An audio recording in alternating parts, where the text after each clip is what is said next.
In the beginning, God created. He spoke and light flared into existence. He spoke and earth, sea, sky, and animals were developed. He spoke and humanity was created.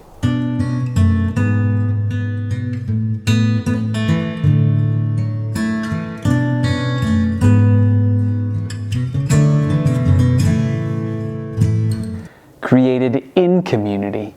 Created for community, created to be a people with whom God would live, dwell in and amongst them.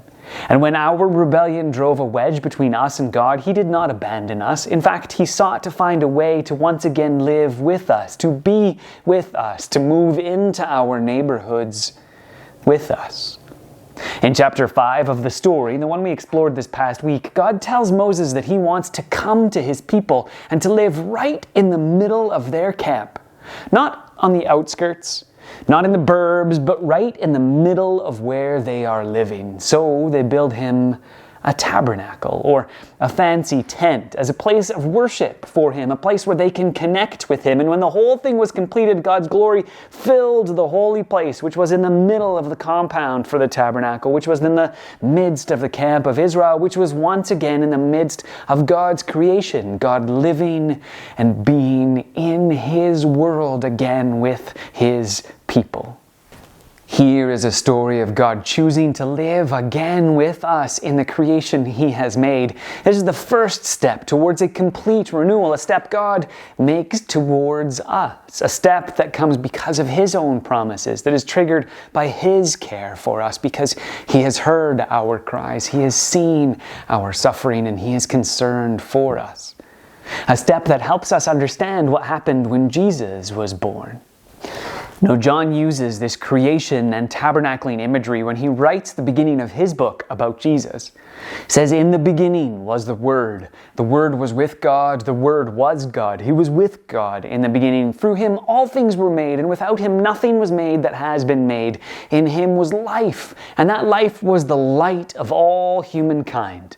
The light shines in the darkness, and the darkness has not overcome it. The Word became flesh and made His dwelling among us."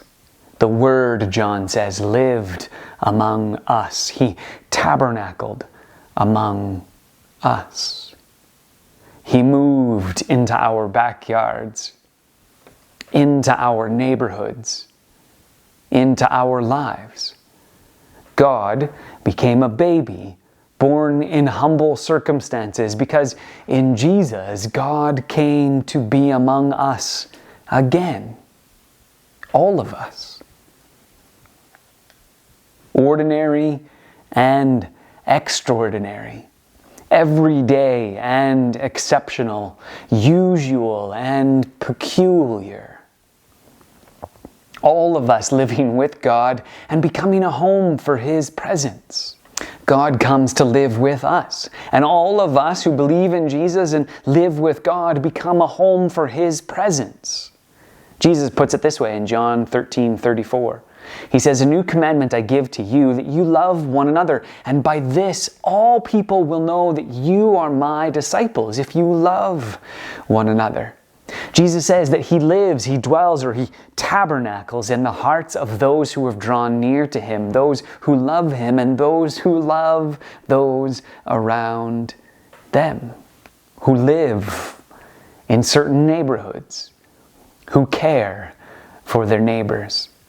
Jesus tells us that sometimes people see God moving into their neighborhood because those of us who follow Jesus show love to them. So this Christmas, this Advent, as we prepare to celebrate the coming of Jesus, and as we remember that God came to be among us, He tabernacled among us, may we also remember that we can show other people who God is by the ways we love and live among them.